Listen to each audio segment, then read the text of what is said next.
there's a whole industry around, I think, work-life balance. Is that what it was? Yeah. It's like there's a massive industry that's just trying to teach this and help people with work-life balance. Yeah, the problem but it seems like it's failing. It's treating a symptom, isn't it? You know, it's like so many things in our life. So here's the bad analogy. So we buy running sneakers, and they have really thick. You know this. Yeah. They have really thick heels, tons of padding in the heel, right? But that's because people don't know how to run, right? Because we land with our heel, which is bad for our joints. You know, you're not supposed to have an extended knee. Yeah, all of it. You're supposed to be a toe planter, where your knees are always bent. I mean, you know all this. Yeah. So instead of teaching people how to run, what we do is we just build shoes with more padding in the heel and treat the symptom rather than the cause, right? And I think it's the same thing, you know. We treat symptoms instead of the cause. So the work-life balance thing, what we're doing is instead of changing businesses, instead of changing the way a business operates and changing the way in which we teach leaders to operate with an infinite mindset, so that we more naturally have work-life balance. And let's be crystal clear what work-life balance means. You know, doing more yoga does not create work-life balance. Right? That's the shoe, the cushion on the shoe. That's the cushion on the shoe, right? Yeah. The imbalance is, I feel safe at home, I don't feel safe at work. That's the imbalance. Wow. And no amount of yoga or vacation time is gonna fix that. What fixes that work-life imbalance is better quality leadership in our businesses. And then what you'll find is the balance. But instead what we do is we have an entire industry that's treating the symptom, that's putting cushion on the shoe to make us feel kinda for an hour that I've achieved balance. You know? But it's just for an hour. And you know, we literally market, you know, companies market themselves as helping provide you work-life balance. Unless you're teaching leaders to the people who are my bosses, then you are not helping me achieve work-life balance. You're helping me numb the pain. You're helping me cushion the blow. There is no work-life balance. There's just life. The fact that we are separating work from life, I think is a big problem. I think that's why most people hate their life, because we don't see work as a part of life. Your work is a part of life. Your work should fuel your life. Your work should give you purpose and meaning. We all want to wake up and feel like we matter, and we're going to do something today in our work that's going to create some kind of positive impact, right? On the days when you wake up and you feel like today is going to matter, I'm going to make something that is going to matter to another human being, maybe 1 million people, maybe one person, but today is going to matter. Those are the days that you love your life and you feel amazing and you feel like you're contributing and you feel like this is why I do what I do. And on the days when you feel like it doesn't matter, nobody cares if you show up, you're not making anything meaningful, there is no contribution, those are the days where you hate your life. There is no work-life balance, guys. It's just life. When I'm on podcasts and people ask me this question, like, what does work-life balance mean to you? Or they ask me some variation of it, like, how many hours a day do you work? Or what does your work calendar look like? It's like, well, what's work to you is my usual response. Now, I'm sitting here on your show. I'm having a great time. We're doing this podcast together. Is this work for you? Like, does this count as work? Because I don't see this as work. This isn't work. This is fun. This is fun for me. This is my life. I like this. When I see this podcast in my calendar, I'm excited by it. I don't look at it as work. Making these videos, I don't see it as work. That's why I've been able to stay so consistent. Right? How do I not burn out? It's another question I get asked a lot. How do you not burn out? How do you make so many videos? How do you not burn out? A lot of people burn out nowhere even close to the number of videos that I've done over how many years? 13 years? A lot of years. Guys, it's been a lot of years of showing up and making over 10,000 videos. Crazy. How? Why? Well, because it doesn't feel like work. This is part of my life. This is what a purposeful life looks like. If I saw it as work, I would have quit and given up years ago. I mean, a decade plus ago. There are some pieces of what I do that feels like work. You know, doing accounting stuff feels like work. I hate that stuff. Doing administrative stuff paperwork, legal stuff. That feels like work. I burn out very quickly. I want to spend the least amount of time as possible on that. I want to hire people, have a great lawyer, have a great accountant, have a great bookkeeper, have people help me with that stuff because I do not enjoy it. It feels like work. And if my calendar was just filled with that stuff, I would hate my life. So I don't believe in work-life balance. I reject the premise of the entire question. It's just life. How do you want to spend your life? And this is one of the greatest things that we have as entrepreneurs. You get to decide what your life is. You get to pick the business you go into. You don't have a boss besides the customers, but you still also get to pick which customers that you work with. And your work should be something that is a source of joy for you and a source of energy for you. Because when you love what you're doing every day, it will bring you a lot more happiness and satisfaction in your life. So it's all just life. One of the great things I think that you can do is look at your calendar, see what's coming up in the next couple weeks, couple months, and are you excited by the things that are in your calendar? And I put everything in my calendar. I love living by my calendar. I don't know if it's because I don't remember what I'm doing, tomorrow, or I'm so present focused that I don't know what I'm supposed to be doing tomorrow. So I have it in my calendar. And I think it also reduces anxiety for me to know that I've got days for things. So making videos, I don't worry during the week about making videos because I know on Tuesday it's my video day and I'll get it all done. And if I get an idea for video, I'll email myself and I'll look at that on Tuesday. So it's in my calendar. So I have a spot for everything. So I'm not constantly worried. Before I had a calendar, I'd be worried and anxious about, when am I going to get this done? When do I have time to do this? And that would stress me out. Where now, okay, I know I'm going to do that on Tuesday. When am I going to have time to mentor my team? Okay, I'm going to have Monday. When am I going to have time to have, to clean up the condo and do grocery shopping, whatever? Okay, that's Sunday, right? So it's all in the calendar. So at least for me, having a calendar has been life-changing. But what ends up happening is we don't put everything in our calendar. We just put our meetings in our calendar. Where I put everything. I put time with Nina on my calendar, time with my son on my calendar, time playing League of Legends and Minecraft is in my calendar. It's in my calendar. So I have time to get everything I want out of life done. You have time. This reason of, I don't have time. You have time. Like if I was to step into your life and see what you were doing every day, there's a lot of wasted time. There's a lot of unintentional time.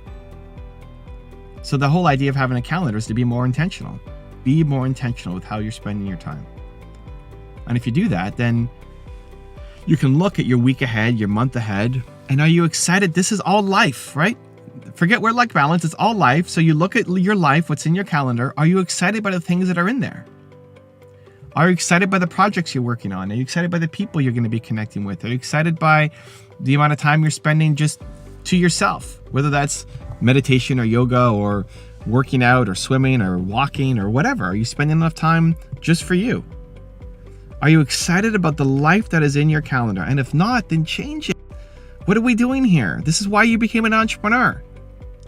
If you want to live somebody else's version of your life, go get a job where you're told what to do, you're told when to show up, you're told what you have to work on. That's a job. That's why most people hate their lives, because they're being told what to do constantly all the time. They have no freedom.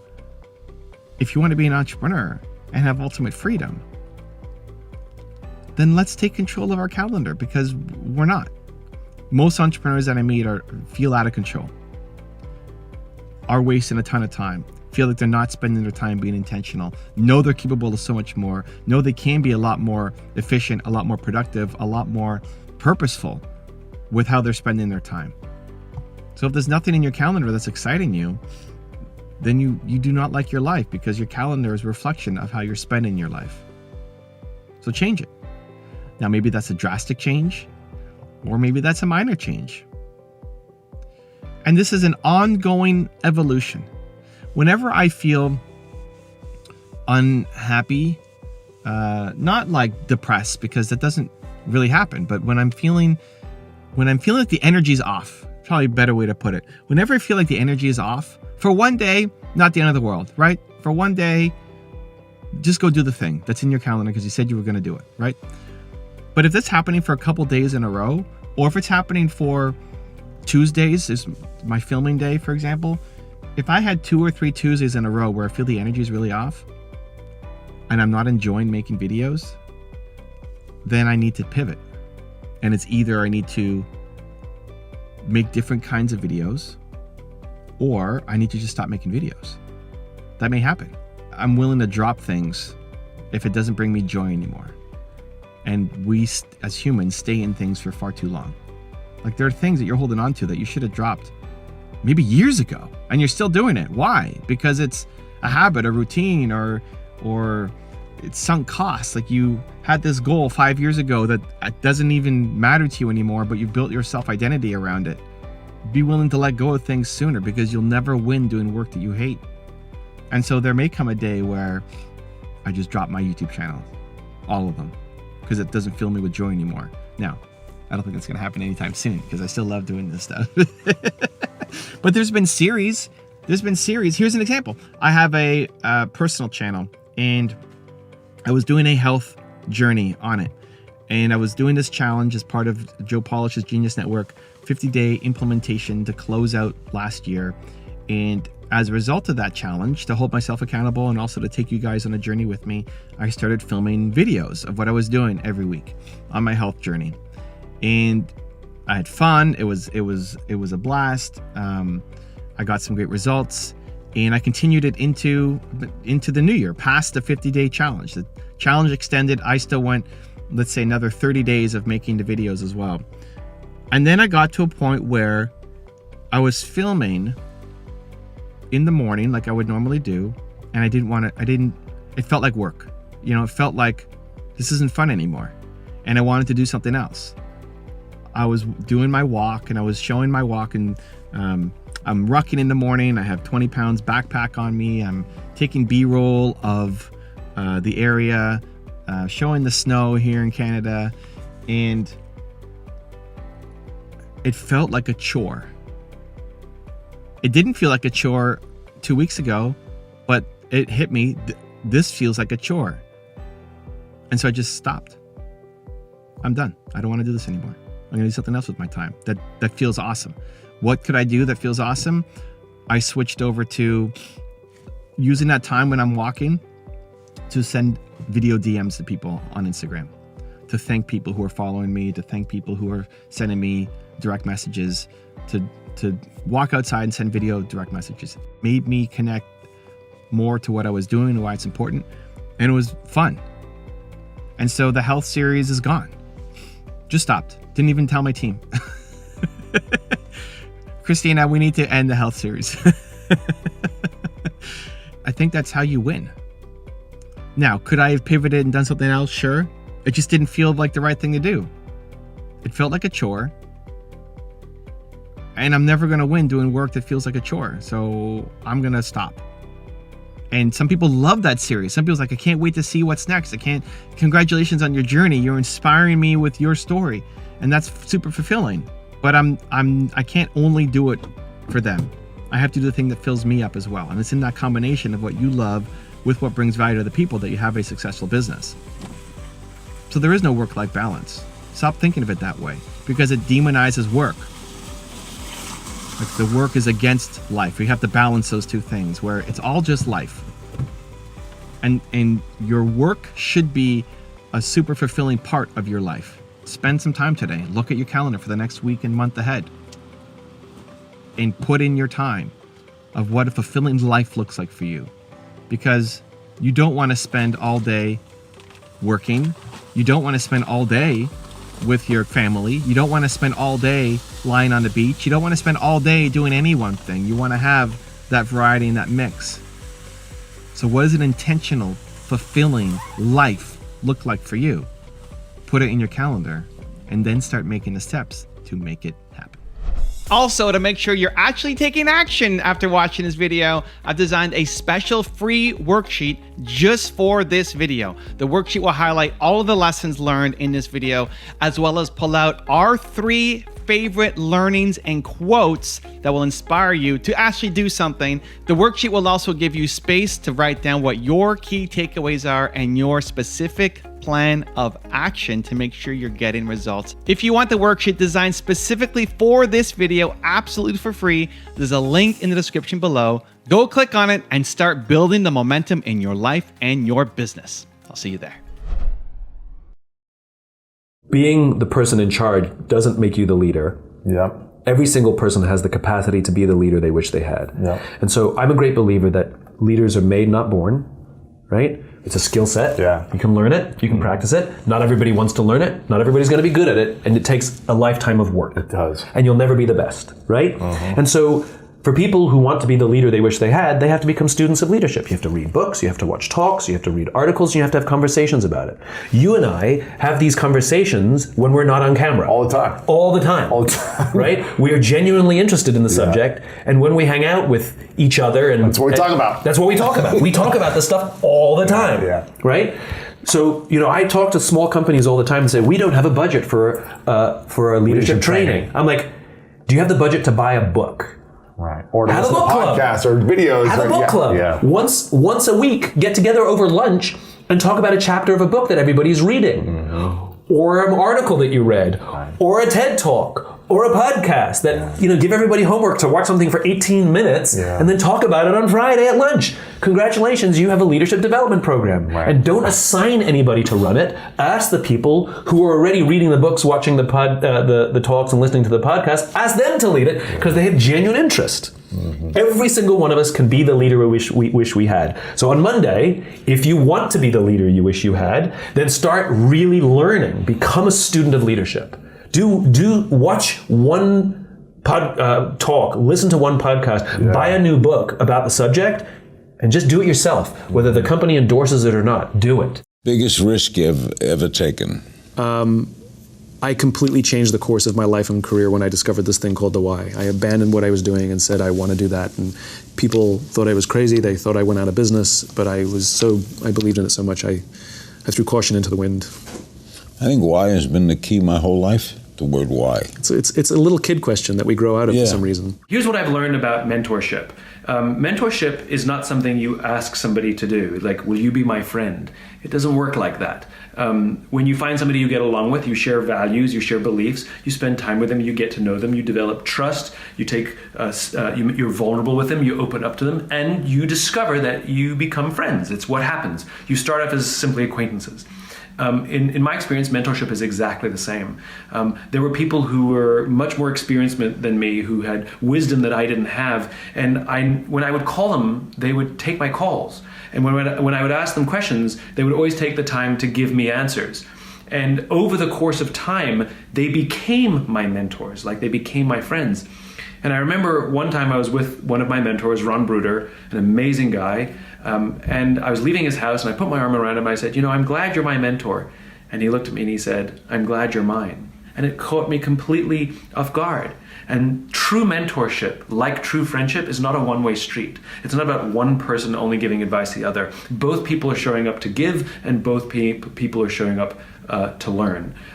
But you can't ask someone to be your mentor, especially someone who's a total stranger, knock on their door and say, will you be my mentor, if they don't know you and you've never met them. It's like friendship. You cultivate a relationship, and if that person is always there for you and wants to see you thrive and succeed and believes in you, then perhaps they will become your mentor, like making a friend. Discovering your why is just the beginning. In order to enjoy all the benefits of having a clearly articulated why, you'll need to have the courage and discipline to use it. Like Thomas Edison said, vision without execution is hallucination. There is an ideal order for implementing your why, though sometimes reality does get in the way, and it all starts with you. Our natural tendency is to start with the tangible. We define our value by what we do, so it takes practice to start with why. Like riding a bicycle, at first we're unsure, unsteady. We're in our heads thinking about all the things we need to do, pedal fast, keep enough speed so we don't fall over. We have to really concentrate. We may even fall over, even scrape our knees, but we get back on the bike and try again, and eventually it becomes natural. Starting with why is no different. At first, it feels awkward. It may not even work, But with practice, it will become so natural that you won't even be able to imagine a time when you couldn't do it, just like riding a bicycle. In time, your why will act as a filter for many of the decisions and choices you make.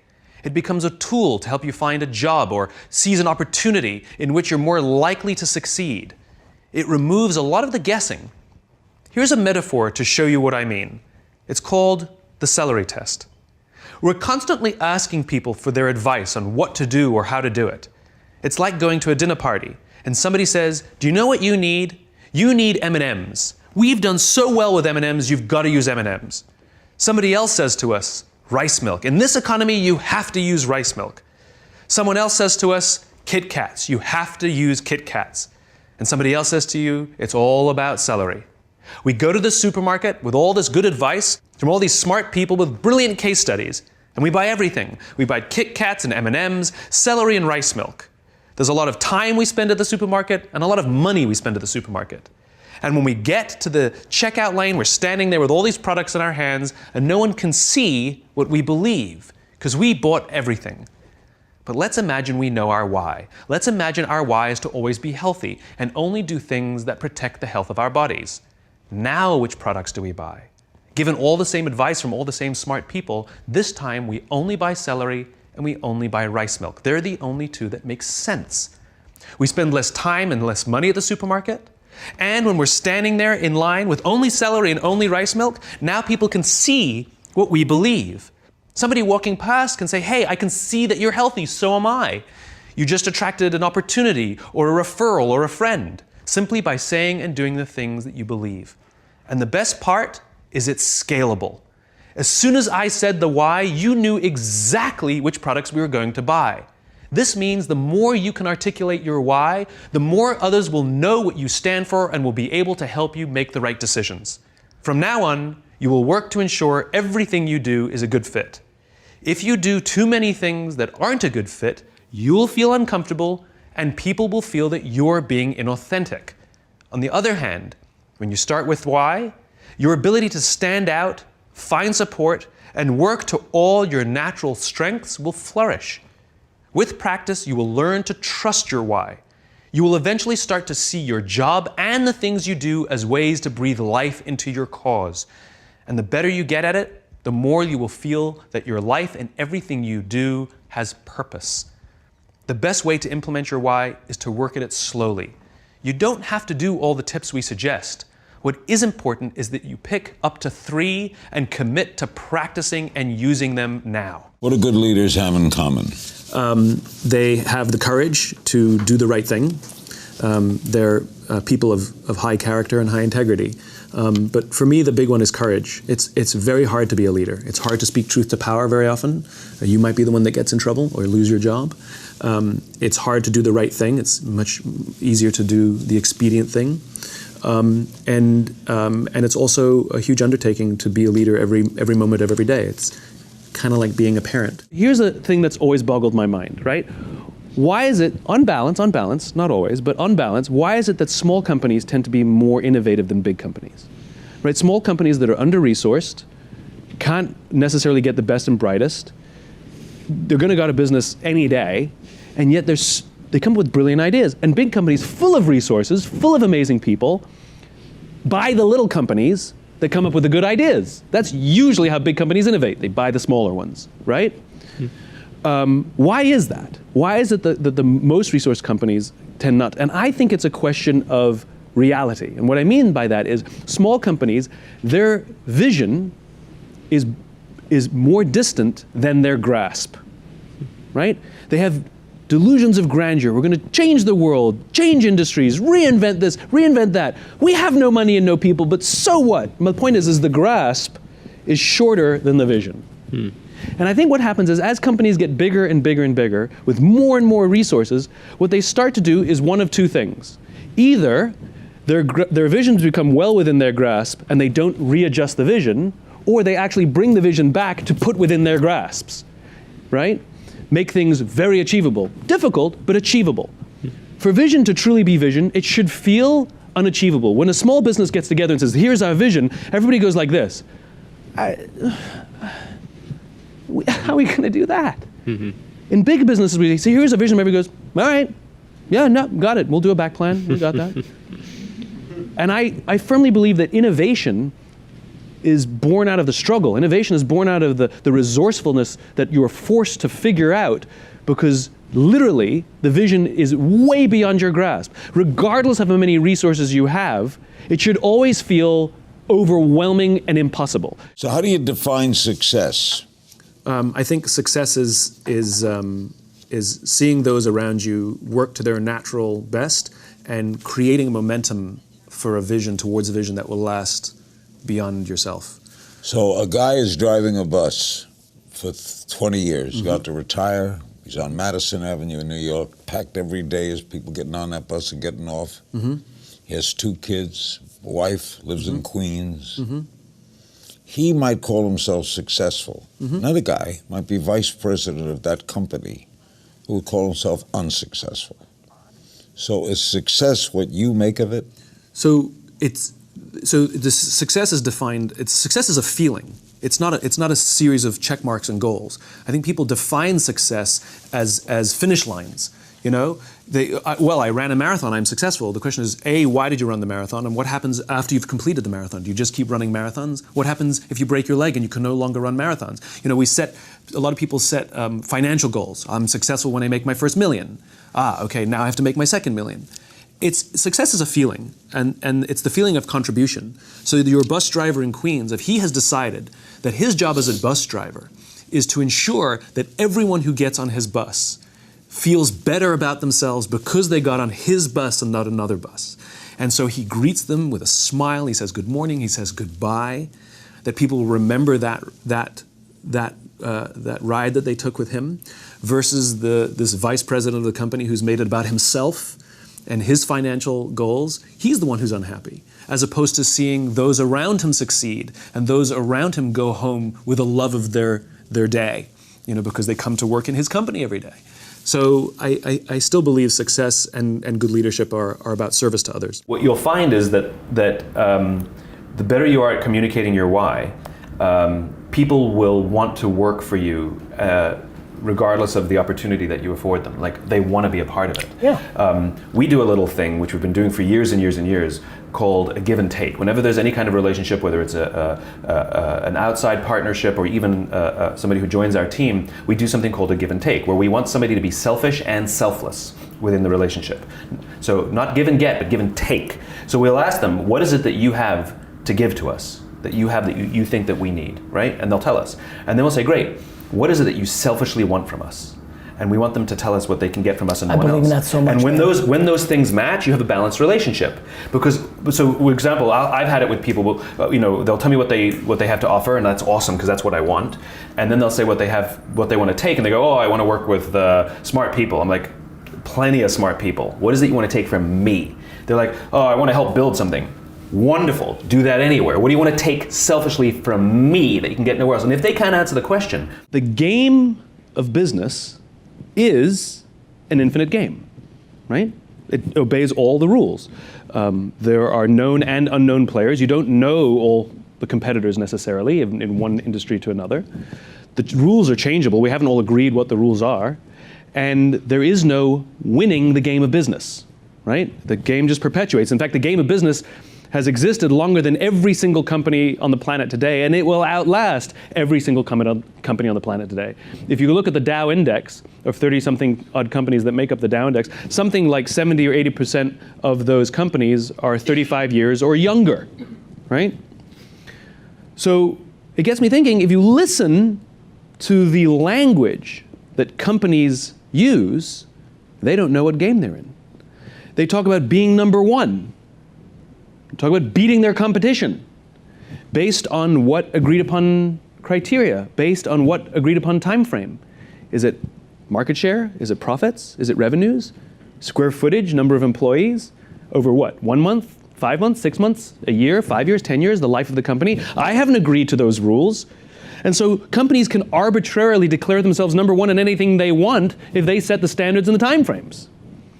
And the only reason we do these things on an annualized basis is we tend to compare ourselves to other organizations annually, is only because we pay taxes annually. If we paid taxes every 18 months, that would be sort of the standard. But again, we still haven't agreed what the metrics are to be number one. That means the companies that are playing the infinite game are playing against most of the others who are playing the finite game, means those finite companies find themselves in quagmire. Almost every single bankruptcy, not almost every single bankruptcy is a company that's run out of the will or the resources to play. They drop out of the game. The game will persist. Another company will fill their space. It's not like the business stops or the industry ends. And the companies that are playing the infinite game will frustrate those finite players, which I absolutely adore. So I spoke at an education summit for Microsoft. I also spoke at an education summit for Apple. Now, I would say about 70 to 80% of the executives at Microsoft spent about 70 to 80% of their PowerPoints talking about how to beat Apple. At the Apple Summit, 100% of the executives spent 100% of their presentations talking about how to help teachers teach and how to help students learn. One was obsessed with their journey, with their vision, with their cause. The other one was obsessed with their competition. Guess who's stuck in quagmire?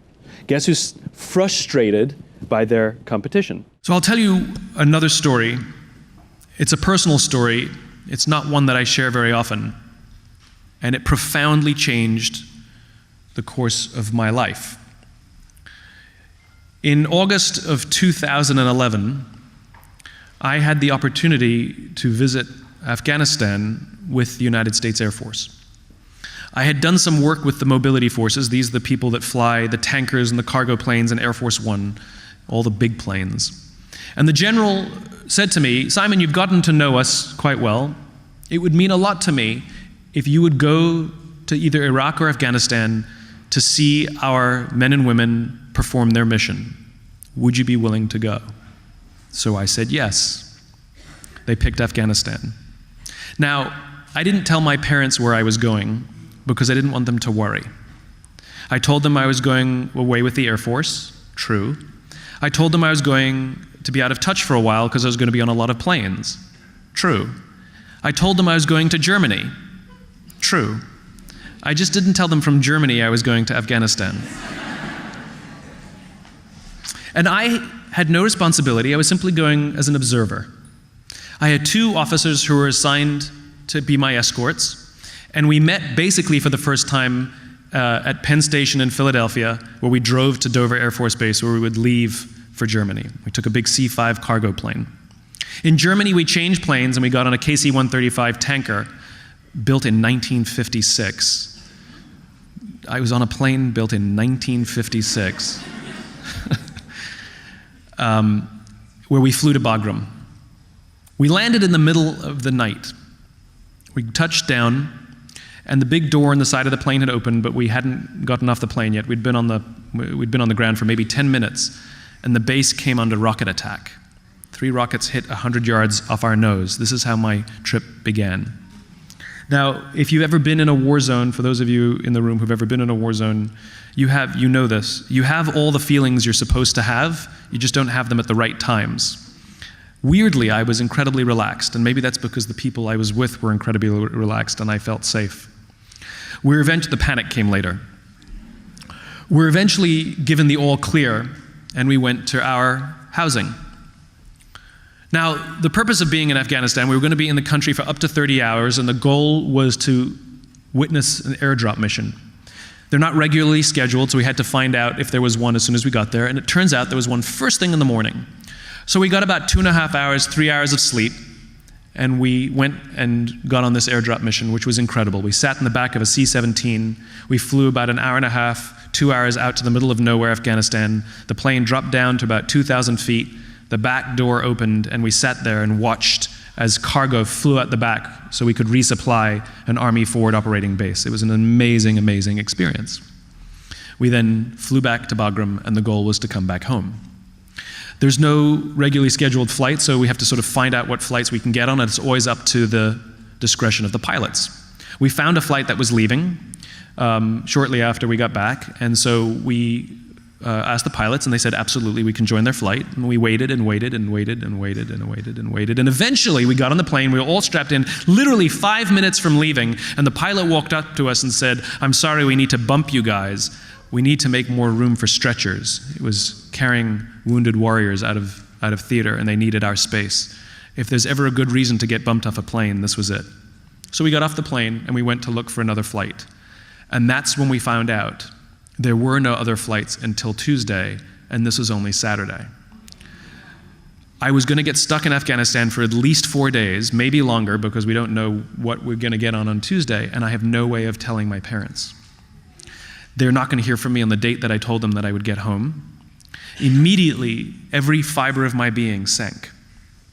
And I remember becoming completely panicked and completely preoccupied with one thing: my happiness, my safety, and my comfort. And I didn't care who had to go out of their way to get me what I wanted. I remember there was a public affairs officer who said, I can get you to Kyrgyzstan, but you don't have the right visa. And I looked at him and I said, you get me on that plane. I don't talk to people like that. And I could see myself becoming this person that I hated. Some of us in the room have worked for somebody in our careers who wants the next promotion, and they don't care that they have to turn our lives upside down so they can get what they want. I was becoming that person. We went back to our housing, and I lay down on the bed and closed my eyes. My mind was racing. I was convinced that there would be another rocket attack on the base. I was convinced that I was going to get hit. I was convinced that my parents were going to find out that I was in Afghanistan when an Air Force officer knocks on the door. I was convinced. Paranoia, fear, everything that you can imagine swept over me. One of the officers that I was traveling with said, I'm going to see if I can get us on another flight, and he left the room. The other officer, thinking I was asleep just because my eyes were closed, said, well, I'm going to go to the gym then. And he walked out and turned off the lights for me. I couldn't sleep. My mind was racing. All I wanted to do was get out of there. I regretted saying yes. I regretted being there. I didn't want to be there.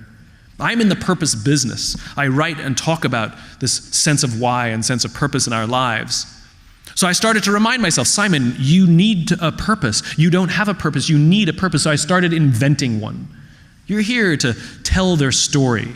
It worked for like a few minutes, and then I would slide back into my fear and panic again.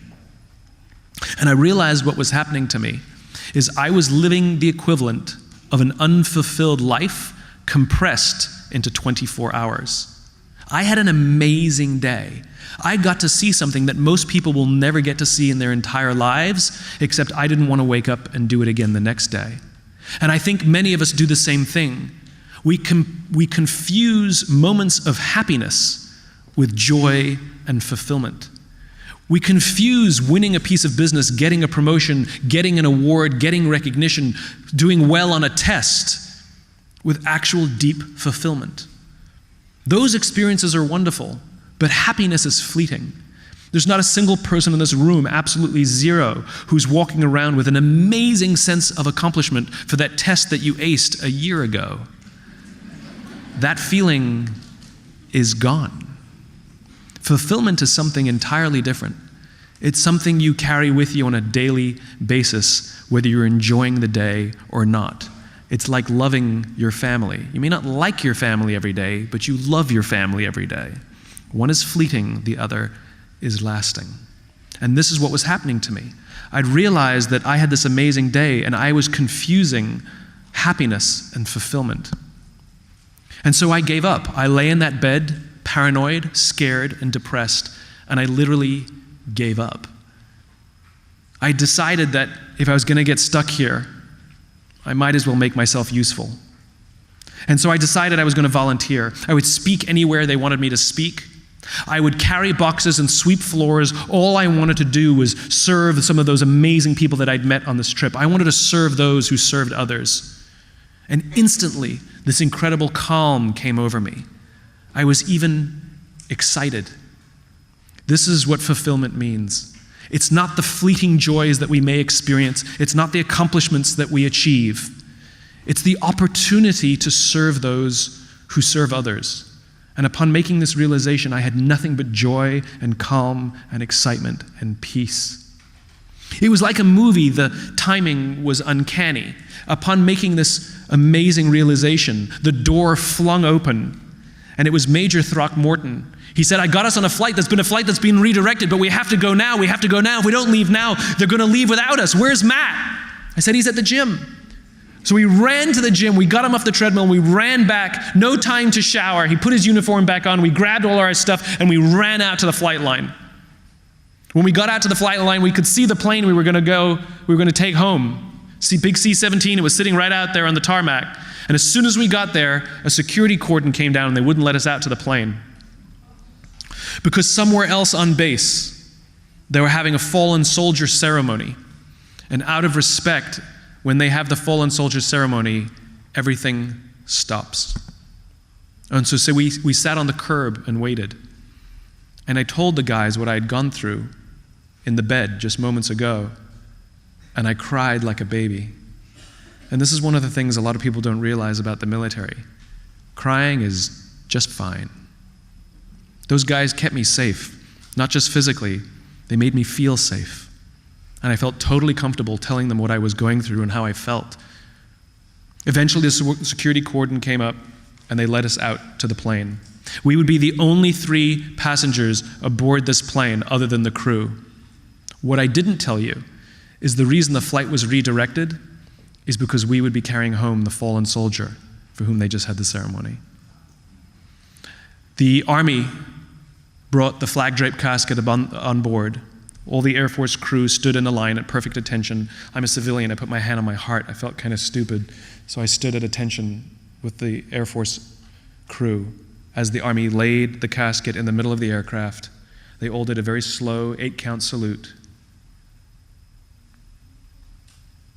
They marched off the plane, and we watched them hugging and crying as they walked away. The crew got to work strapping this precious cargo down. We then had a 9.5-hour overnight flight back to Germany, where I slept right next to this casket. On every other plane I went on, we talked, we joked. Barely a word was spoken in nearly 10 hours. On every other flight, I visited the cockpit and hung out with the crew. I didn't visit the cockpit once. And I will tell you, it was one of the greatest honors of my life. Having just gone through this incredibly strange experience on the ground, I had the honor of bringing home somebody who understands service much deeper than I will ever understand it. Serve those who serve others, and you will live a life of joy and fulfillment. A few months ago, I stayed at the Four Seasons in Las Vegas. It is a wonderful hotel. And the reason it's a wonderful hotel is not because of the fancy beds. Any hotel can go and buy a fancy bed. The reason it's a wonderful hotel is because of the people who work there. If you walk past somebody at the Four Seasons and they say hello to you, you get the feeling that they actually wanted to say hello to you. It's not that somebody told them that you have to say hello to all the customers, say hello to all the guests, right? You actually feel that they care. Now, in their lobby, they have a coffee stand. And one afternoon, I went to buy a cup of coffee, and there was a barista by the name of Noah who was serving me. Noah was fantastic. He was friendly and fun, and he was engaging with me, and I had so much fun buying a cup of coffee, I actually think I gave 100% tip, right? He was wonderful. So as is my nature, I asked Noah, do you like your job? And without skipping a beat, Noah says, I love my job. And so I followed up. I said, what is it that the Four Seasons is doing that would make you say to me, I love my job? And without skipping a beat, Noah said, throughout the day, managers will walk past me and ask me how I'm doing, if there's anything that I need to do my job better. He said, not just my manager, any manager. And then he said something magical. He says, I also work at Caesar's Palace. And at Caesar's Palace, the managers are trying to make sure we're doing everything right. They catch us when we do things wrong. He says, when I go to work there, I like to keep my head under the radar and just get through the day so I can get my paycheck. He says, here at the Four Seasons, I feel I can be myself. Same person, entirely different experience from the customer who will engage with Noah. So we in leadership are always criticizing the people. We're always saying, we've got to get the right people on the bus. I've got to fill my team. I've got to get the right people. But the reality is, it's not the people. It's the leadership. If we create the right environment, we will get people like Noah at the Four Seasons. If we create the wrong environment, we will get people like Noah at Caesar's palace. It's not the people. And yet we're so quick to hire and fire. You can't hire and fire your children. If your kids are struggling, we don't say, you got a C at school, you're up for adoption. So why is it that when somebody has performance problems at work, why is it that our instinct is to say, you're out? We do not practice empathy. What does empathy look like? Here's the lack of empathy. This is normal in our business world. You walk into someone's office, someone walks into our office and says, your numbers have been down for the third quarter in a row. You have to pick up your numbers, otherwise I can't guarantee what the future will look like. How inspired do you think that person is to come to work the next day? Here's what empathy looks like. You walk into someone's office, someone walks into your office and says, your numbers are down for the third quarter in a row. Are you okay? I'm worried about you. What's going on? We all have performance issues. Maybe someone's kid is sick. Maybe they're having problems in their marriage. Maybe one of their parents is dying. We don't know what's going on in their lives. And of course it will affect performance at work. Empathy is being concerned about the human being, not just their output. And we have to practice empathy. I was living in London and attending law school. I was becoming disillusioned with the law. I happened to be dating a girl who was in advertising. She said, you might like advertising, and boom, I have a career in marketing. Like, I fell into it. So many of us fall into our careers and fall into our jobs. And even if we do pursue something we want to do, sometimes it takes diversions, right? This is what I mean by living our lives by accident, which is we largely leave the direction of our careers and sometimes even our own happiness to others, our bosses and all of that thing. So what it means to live your life on purpose means you understand the direction you're heading, but you remain agnostic as to the route. Most people try very, very hard to plan the route. In other words, what's your plan? People say, well, first I'm going to work here for 3 years, then I'm going to quit and I'm going to do this, and then for 4 years, they got the route planned.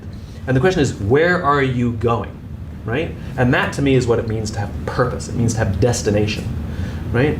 It's like waking up in the morning and saying, I'm going on holiday. And somebody says, well, where are you going? I said, I'm going on vacation, I told you. You're like, where are you going? Vacation, right? And so how are you going to get there? You're like, well, I'm taking Route 95. So you've got the route planned, but you have no destination. And you see this in companies all the time. Why does your company exist? Growth. Great. Why are you growing? Why do you need to grow? What does growth mean? Because we're a company, we have to grow. And so they figure out all of these paths for growth, but they don't know where they're going. I would rather someone wake up in the morning and say, California. I'm trying to get to California, and I don't care what route I take. I'm going to start down Route 95, and if I find a better route, I'm going to take it. If there's traffic on Route 95, I'm going to take a side road.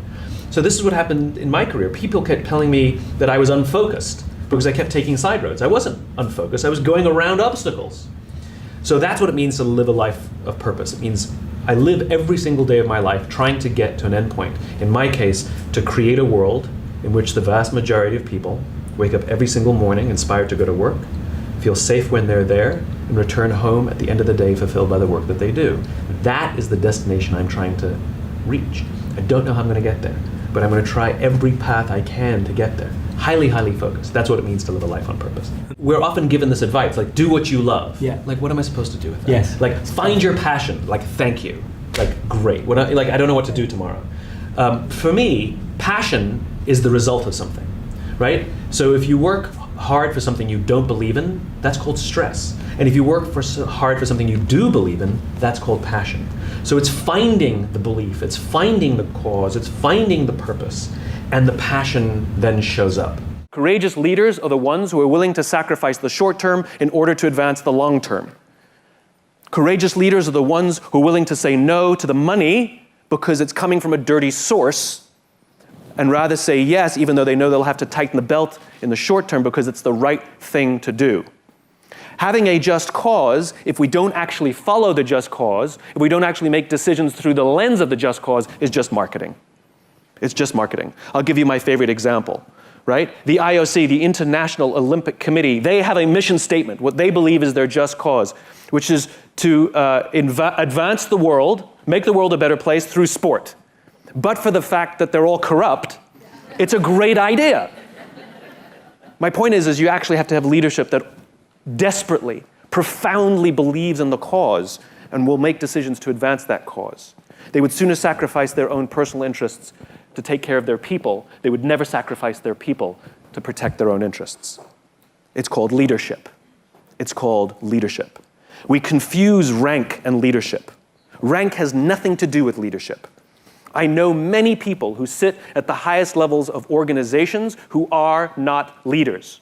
They have authority, and we do as they tell us because they have authority over us, but we would not follow them. And yet I know many people who sit at lower ranks who have no authority, and yet they have made a choice, the choice to look after the person to the left of them, and the choice to look after the person to the right of them, and we would trust them and follow them anywhere. Leadership is the acceptance of the awesome responsibility to create an environment in which people can work at their natural best. I went to see a play with a friend of mine who is an actor, and the play was awful. I mean, a train wreck. The script was awful, the directing was awful. I mean, it was an absolute train wreck. The question you asked was about collaboration, right? Should any of those actors have taken the part? Now, of course, if you're going to take a part because you need an extra cash, little extra cash, or you want to get a little extra practice, then you have to do so, I think, knowing I'm doing this for the money, or I'm doing this just to keep my skills sharp, but I'm under no illusion that this is something that I connect with, but I'm going to do the best that I can. And then don't lie to yourself, you know? The other problem is don't do that too often, because that'll just destroy any passion that you have for your medium, right? And I think, and we've talked about this, which is any artist, any person, but especially artists, have to know their why. You have to know why you're showing up in the first place. And you have to be able to talk about it. Because if you talk about it, things happen. People go, I like you, right? Now, you may not get the part, but you're more likely to find people who want to work with you, even if you're not the most talented one who auditioned. This is my career, by the way, right? When I learned to talk about what I believed, I didn't talk about the things I've done. I didn't talk about the parts I've had or the shows I've been in or who trained me or the schools I went to, resume. I learned to talk about what I believed. And some people thought it was cheesy. They didn't call me back. Good. And some people went, that's great. And I was not the most talented, not the most experienced, not the best at my field, but because they stood for or believed in what I stood for, they wanted to work with me. They would rather work with someone who understood them, who got them, more than somebody who would just take orders and do exactly what they wanted, regardless of facility. There's a paradox being a human being, unfortunately. At all times, every moment of every day, we are both individuals and members of groups, right? We are both responsible for ourselves and our own happiness and our own joy, but at the same time, we're members of families, we're members of churches, we're members of teams, we're members of companies. Like, we're members of multiple groups every single day, at every moment. And this produces some complications. We have to make decisions. So do we put ourselves first, or do we put the group first? And there's a debate. Some people say, oh, you have to take care of yourself before you can take care of the group. And some say, no, you take care of the group and that's what helps, they will take care of you. And the answer is yes. It's not one or the other, it's actually both simultaneously.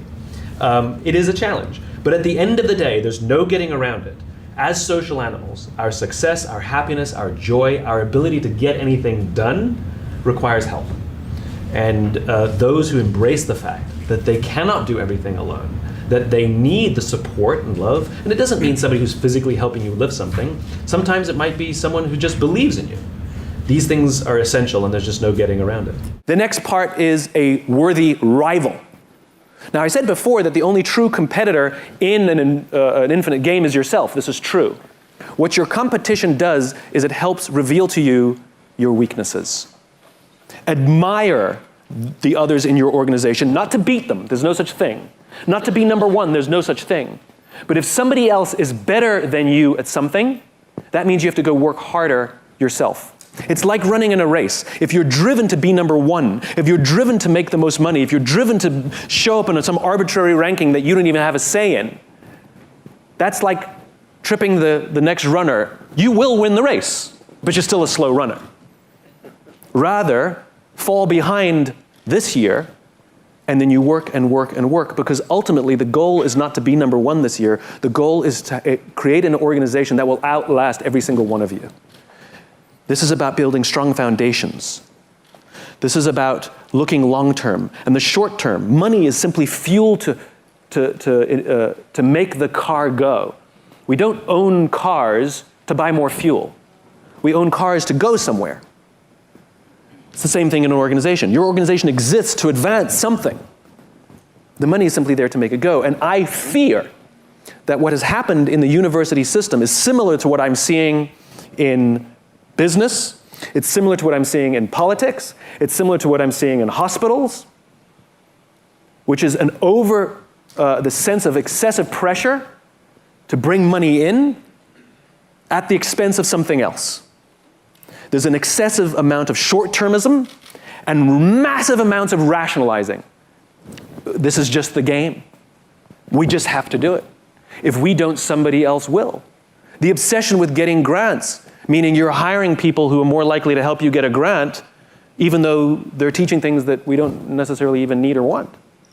That's called short-termism. These people will always complain that, why can't I ever get that? And these people complain, I can never get a job. You're going to be stressed no matter what. Focus on the thing that you're getting, because that's the choice you made, right? I'd much rather you focus on the thing you are pursuing rather than the thing you're missing. And so this idea of affirmative thinking, positive thinking, is essential for all people, but I think it's especially essential for artists. And there's a very, very simple biological reason for it, which is the human brain cannot comprehend the negative. It is incapable. Yes, it's true. I'll give you an example. I believe you. Okay? No, I'll give you an example. You don't have to believe me. I'll prove it. Okay? The human brain cannot comprehend the negative. You ready? Don't think of an elephant. Oh. I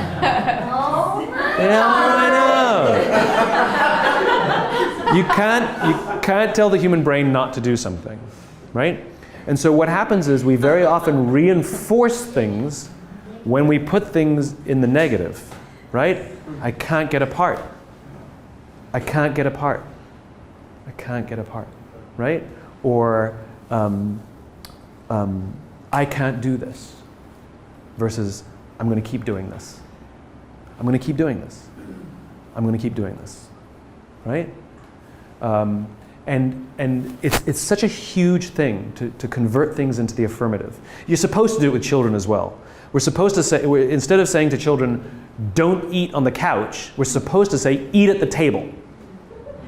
Right? We tell people what we want them to do, not what we don't want to do. Pilots know this, right? It is well known in the pilot community that when you tell a pilot, don't hit the obstacle, they'll hit the obstacle. Because what they're doing is focusing on the obstacle. I went to this event, and just by sheer coincidence at the dinner, I'm sitting next to Dawn and Sam Goldworm, who run this company called 1229. And that's exactly what they do.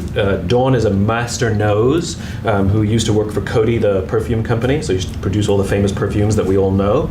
And they went off to start their own company where they design custom scents for brands. But the way to think about this is beyond sort of verbena and patchouli. The way Dawn explained it to me is there are 7 notes on the musical scale. And you can play chopsticks or you can play a Beethoven symphony. It's the same 7 notes. It's what you do with it. And she does the same thing with smell, which is you can have simple smells or you can have highly complex ornate orchestras, symphonies rather. And so they sat down with me and took me through a fantastic process, and they produced the smell of optimism. And it's the most beautiful thing. And the idea was born out of the fact that I'm sitting next to them at this event, and I turned to them and said, have you ever scented a book? Has that ever been done before? And they said, no, it's never been done. I said, well, we should really do that. And so, of course, my publisher was not excited to hear about that. But it's the first time that I know of that a book has ever been scented in this way. So it is a scented book. The smell of optimism is what you start with, and it sets you on your journey to enjoy the rest of the book. Why does your organization exist? We don't need you. Clearly there's plenty of competition. Clearly people have plenty of choices. Even the things that you may specialize in, there are others that do a reasonably good job. They might even be better than you in some areas. So why do you exist? Providing education is table stakes. Everybody here does that. You can't rely on that. That's why the industry exists, not why your organization exists. That's like when I talk to healthcare companies and say, why does your organization exist? And they say, to help people be more healthy. Like, no kidding, thank you. But I know that the culture of one organization is different than the culture of another organization. There are cultural norms that wrap around the sense of purpose, cause, or belief. Great organizations understand their just cause, a cause so just that people would be willing to sacrifice to see the advancement of that cause. Sacrifice comes in many forms. It might mean working longer hours, giving you my best ideas, turning down a better job that offers me more money to stay here because I believe in what you're doing and I want to see that advanced. One of my favorite examples of a just cause is the Declaration of Independence. Our founding fathers declared, literally wrote down, they declared why we needed our own country. All men are created equal, endowed with these unalienable rights, amongst which include life, liberty, and the pursuit of happiness. They were never against Britain. The whole point is not to be against something, but to stand for something. Britain was simply standing in the way of them advancing their cause. And though they won independence, there are always finite games within the infinite game. Though they won independence, that didn't mean that they had now provided all men are equal. Now the real heavy lifting began. Now let's be crystal clear. When they said all men are equal, what they meant was white Protestant men. Let's be crystal clear. But even early on, during the Revolutionary War, George Washington understood how limiting that was, and he realized that they had to have a broader definition. So he included Catholics. He banned any organizing against Catholics in his armies, and he would regularly attend Mass to send the right message. Sometime later, we abolished slavery and the 14th Amendment. Sometime later, we had women's suffrage. Sometime later, we had Civil Rights Act. Sometime later, we implement gay rights. And you can see that we are striving to provide this thing called all men are equal, all people are equal. And though we will never actually get there, we will die trying. And the obstacles may always be different. And what a just cause is, it is a vision of the future that does not yet exist, and you will commit all of your energies to advance that vision of the world that you have. And the people you want to attract, both those who work there, those who teach there, and both those who come to learn there, believe in your vision of the future.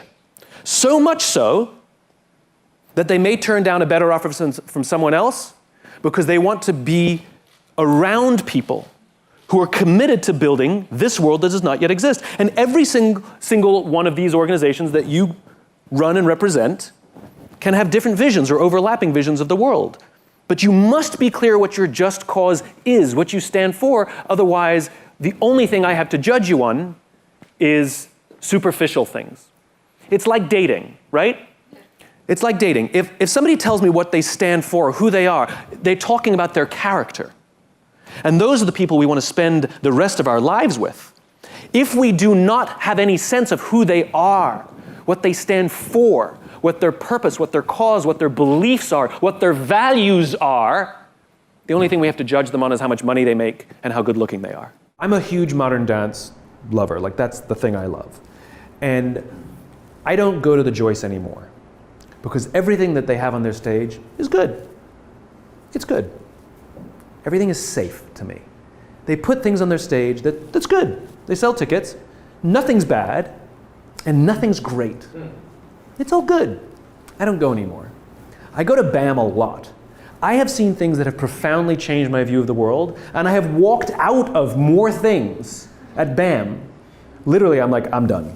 And my friend's like, you can't. I'm like, we can. You know?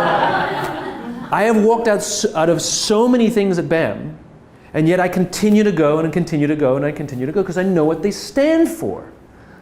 That's my preference. I'm not saying it's right or wrong. I'm saying that's my preference. That I would rather take the risk of walking out knowing that I might get moved in a way that I've never experienced before, more than just go and have a nice night out and see something that I know is good. Right? And I think that goes for our careers as well. which is if you choose to be the kind of artist that stands for something, that you want to be yourself and bring yourself into everything that you do, you will get fewer parts. You will. The parts you get will move you in a way that most artists will not get moved. Or you can bend and manipulate yourself a little bit and sort of be a little bit more of what they want and play their role. And even though you don't really buy into it, it's a part and I want to be an actor, I want to be a performer, I'm going to do what they want. You will absolutely get more parts, without a doubt. You can arguably have a better career. But will you be profoundly moved as an artist? The odds are lower. I can't say never. It's just the odds are lower. It's not better or worse. It is simply the decision on how you choose to manage or lead your own career. Both are acceptable, right? One means you get to use your facility a lot. One means you get to work a lot. One means you might be able to do only your art and actually make a living. One means that you're going to be meeting a lot of people, and the odds are that you will connect with somebody at some point. Or you choose this route, which is much more difficult and is fraught with much more risk and much more struggle, but you become known for the thing that you are. The word entrepreneur is bandied about too loosely. That not everyone who owns a small business is an entrepreneur. There are small business owners and there are entrepreneurs. What's an entrepreneur? And you can find entrepreneurs in big companies. It doesn't mean that they're small business owners, right? I think entrepreneurs are problem solvers. I think rather than risk takers. Yeah. I think fundamentally there are plenty of risk takers, I think, who are entrepreneurs. There's a risk taker if you're a small business owner, right? You went out to start the business, but they're not the same, I don't think. And entrepreneurs are those ones who they're constantly looking to solve problems. And that's where I think they perceive opportunity or the mischief that you describe. I don't think inherently it's a sense of mischief. They're not trying to stir the pot for the sake of stirring the pot. I think that they see something and they're like, we can make that better or we can fill that hole. And that's very much the way the famous entrepreneurs, the Elon Musks and the Richard Bransons operate. They see gaps. They see things that don't work. As did Jobs. As did Jobs. They see things that could be better. Elon Musk was just interviewed by Chris Anderson at TED last week. And Chris Anderson, sort of near the end of the interview, it's online, go watch it, it's really great. Chris Anderson asks Elon Musk something to the effect of, why are you doing all these things? Like, why don't you just stick with Tesla and be done with it? Like, why do all the other stuff? And you look at, and Musk, you can see this look on his face, and he takes a long time to answer. He actually doesn't understand the question. He cannot understand why you wouldn't do that. And he sort of gets emphatic, which for Elon Musk is pretty amazing, because he doesn't get emphatic. But that's basically what it is. He gets emphatic and says, because I want to live in a world that's better than this, or words to that effect, where I'm not, where the world that we're living in right now makes us unhappy. Why don't we want to live in a world that makes us happy? He gets sort of, he can't understand, and again, it's vision first. And that's why he doesn't understand why you wouldn't try and solve problems. A friend of mine and I, we went for a run in Central Park. The Roadrunners organization, on the weekends, they host races. And it's very common at the end of the race, they'll have a sponsor who will give away something, apples or bagels or something. And on this particular day, when we got to the end of the run, there were some free bagels. And they had picnic tables set up, and on one side was a group of volunteers. On the table were boxes of bagels, and on the other side was a long line of runners waiting to get their free bagel. So I said to my friend, let's get a bagel. And he looked at me and said, the line's too long. And I said, free bagel. And he said, I don't want to wait in line. And I was like, free bagel. And he says, it's too long. And that's when I realized that there's two ways to see the world. Some people see the thing that they want, and some people see the thing that prevents them from getting the thing that they want. I could only see the bagels. He could only see the line. And so I walked up to the line. I leaned in between two people, put my hand in the box, and pulled out two bagels. And no one got mad at me. Because the rule is you can go after whatever you want. You just cannot deny anyone else to go after whatever they want. Now, I had to sacrifice choice. I didn't get to choose which bagel I got. I got whatever I pulled out, but I didn't have to wait in line. So the point is you don't have to wait in line. You don't have to do it the way everybody else has done it. You can do it your way. You can break the rules. You just can't get in the way of somebody else getting what they want. Performing under pressure, whether it's me or anybody else, is the same. You know, I have the same pressures as anyone else. There's time, there's performance, there's financial. I mean, there's deadlines. My pressures are not unique. The situations may be different, but everybody has the same kinds of pressures. But what I found, or what I find fascinating, is the interpretation of the stimuli. Let me explain. So I was watching the Olympics, this last Summer Olympics, and I was amazed at how bad the questions were that the reporters would ask all the athletes. And almost always, they asked the same question, whether they were about to compete or after they competed. Were you nervous, right? And to a T, all the athletes went, no, right? And what I realized is it's not that they're not nervous, it's their interpretation of what's happening in their bodies. I mean, what happens when you're nervous, right? Your heart rate starts to go, you sort of get a little tense, you get a little sweaty, right? You have expectation of what's coming, and we interpret that as, I'm nervous. Now, what's the interpretation of excited? Your heart rate starts to go, you're anticipating what's coming, right? You get a little sort of like tense. It's all the same thing. It's the same stimuli, except these athletes, these Olympic quality athletes, have learned to interpret the stimuli that the rest of us would say is nervous as excited. They all say the same thing. No, I'm not nervous. I'm excited. And so I've actually practiced it just to tell myself when I start to get nervous that this is excitement. Yeah. And so I used to speak in front of a large audience, and somebody would say, how do you feel? I used to say, a little nervous. Now when somebody says, how do you feel? I'm like, really excited, actually. And it came from just sort of telling myself, no, this is excitement. And it becomes a little bit automatic later on. But it's kind of a remarkable thing to deal with pressure by interpreting what your body is experiencing as excitement rather than nerves. And it's really kind of effective. It makes you want to rush forwards rather than pull back, and yet it's the same experience. I talk to so many smart, fantastic, ambitious, idealistic, hard-working kids, and they're right out of college, they're in their entry-level jobs, and I'll ask them, how's it going? And they'll say, I think I'm going to quit. And I'm like, why? They say to me, I'm not making an impact. I'm like, you've been here 8 months, right? They treat the sense of fulfillment or even love like it's a scavenger hunt, like it's something you look for. My millennial friends, they've gone through so many jobs. They're either getting fired, it was mutual, or they're quitting because they're not making an impact, or they're not finding the thing they're looking for, or they're not feeling fulfilled, as if it's a scavenger hunt. Love, a job you find joy from, is not something you discover. It's not like, I found love. Here it is. I found a job I love. That's not how it works. Both of those things require hard work. You are in love because you work very hard every single day of your life to stay in love. You find a job that brings you ultimate joy because you work hard every single day to serve those around you, and you maintain that joy. It's not a discovery.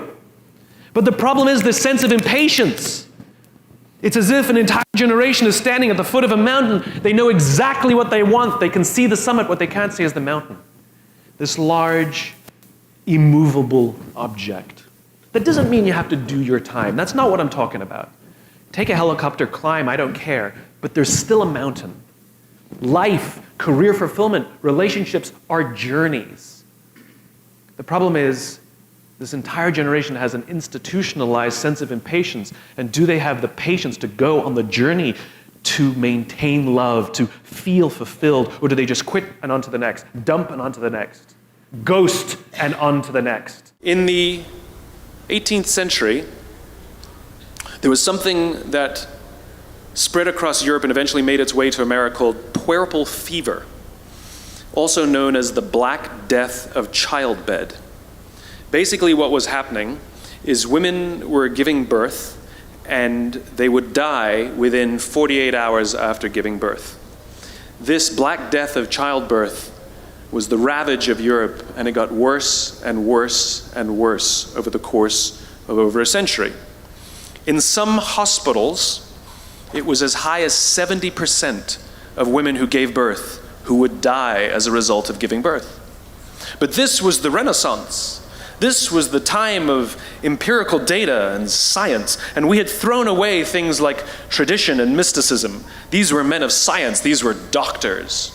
And these doctors and men of science wanted to study and try and find the reason for this Black Death of childbed, and so they got to work studying, and they would study the corpses of the women who had died. And in the morning they would conduct autopsies, and then in the afternoon they would go and deliver babies and finish their rounds. And it wasn't until somewhere in the mid-1800s that Dr. Oliver Wendell Holmes, father of Supreme Court Justice Oliver Wendell Holmes, realized that all of these doctors who were conducting autopsies in the morning weren't washing their hands before they delivered babies in the afternoon. And he pointed it out and said, "Guys, you're the problem." And they ignored him and called him crazy for 30 years. Until finally somebody realized that if they simply washed their hands, it would go away. And that's exactly what happened. When they started sterilizing their instruments and washing their hands, the Black Death of childbed disappeared. My point is, the lesson here is, sometimes you're the problem. We've seen this happen all too recently with our new men of science and empirical studiers and these men of finance who are smarter than the rest of us until the thing collapsed. And they blamed everything else except themselves.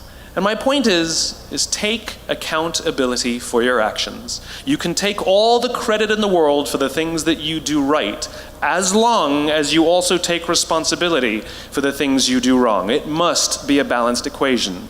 You don't get it one way and not the other. You get to take credit when you also take accountability. I spoke at an education summit for Microsoft. I also spoke at an education summit for Apple. At the education summit for Microsoft, I would say that 70% of the executives spent about 70% of their presentations talking about how to beat Apple. At the Apple Education Summit, 100% of the executives spent 100% of their presentations talking about how to help teachers teach and how to help students learn. One is playing this way, and one is playing that way. One is playing finite, and the other one is playing infinite. Guess which one gets frustrated. So at the end of my talk at Microsoft, they gave me a gift. They gave me the new Zune when it was a thing. And let me tell you, this thing was spectacular. It was the most elegant piece of technology I'd ever used. The user interface was incredible. The design was spectacular. I absolutely loved it. It was easy to use, and it was bright and gorgeous and fantastic. It didn't work on iTunes, which is a different problem, so I couldn't use it, but it was amazing. And elegant. My God, it was elegant. So I'm sitting in the back of a taxi with a very senior Apple executive, sort of employee number 12 kind of guy. And, you know, I like to stir pots. So I turned to him, I said, you know, Microsoft gave me their new Zune. And it is so much better than your iPod Touch. And he turned to me and he said, I have no doubt. Conversation over.